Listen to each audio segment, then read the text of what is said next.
I'm Dr. Siufi, and I'm a cardiac electrophysiologist at CVPH. Treating heart rhythm problems sometimes requires placement of an implantable cardiac device, such as a pacemaker or a defibrillator. This video depicts an actual patient undergoing a pacemaker implant. The purpose is to explain what the procedure entails and what the patient and family can expect before, during, and after the procedure. A defibrillator implant is performed in much the same way. This same patient had previously undergone a cardiac ablation a few months earlier. That video can be viewed on the same CVPH website. And now, on to the procedure. For outpatient procedures, the patient checks in upon arrival.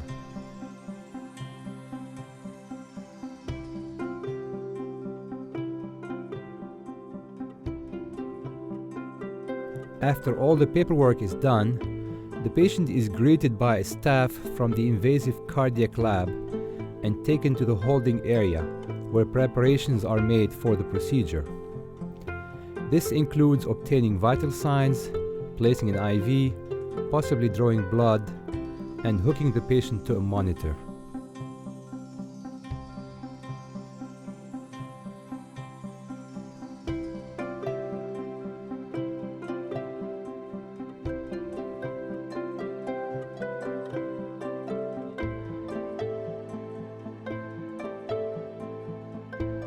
From there, the patient is taken to the EP lab where the procedure is actually performed.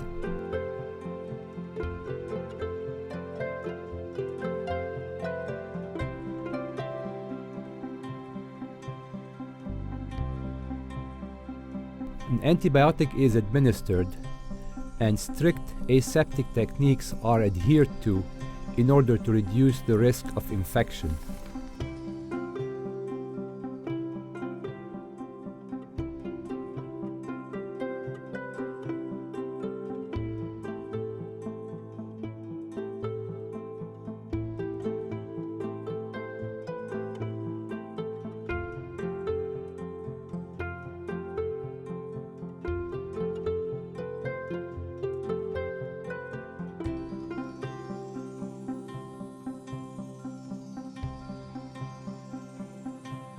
Local anesthesia is administered at the site of incision. After making the incision, the pacemaker or defibrillator leads are advanced and positioned in the heart under X-ray guidance.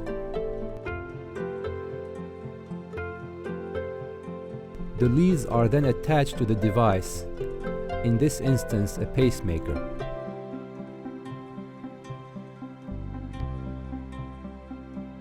A defibrillator is slightly larger and its leads somewhat different, although the implant procedure is fairly similar.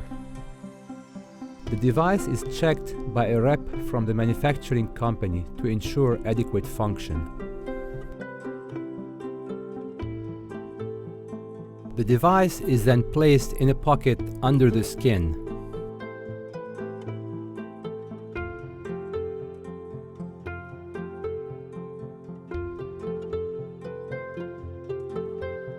The incision is closed.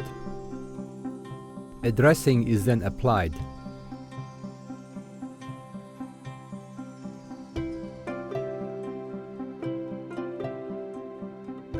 Throughout the procedure, a nurse is constantly at the patient's side, monitoring vital signs, administering sedation as needed, ensuring patient safety and comfort, and periodically updating the family by phone. After completion of the procedure, the physician meets with the family in the waiting room to inform them that the procedure is over and to answer their questions. For outpatient procedures, the patient is usually transferred to the short-stay unit, where he or she is observed overnight.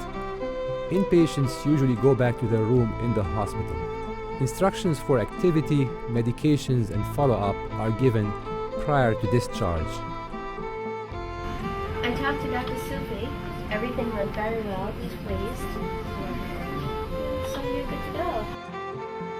I hope you found this video instructional. If you have any questions about this or other cardiac electrophysiology procedures, or would like to schedule an appointment, please contact the Cardiac Electrophysiology Center of CVPH.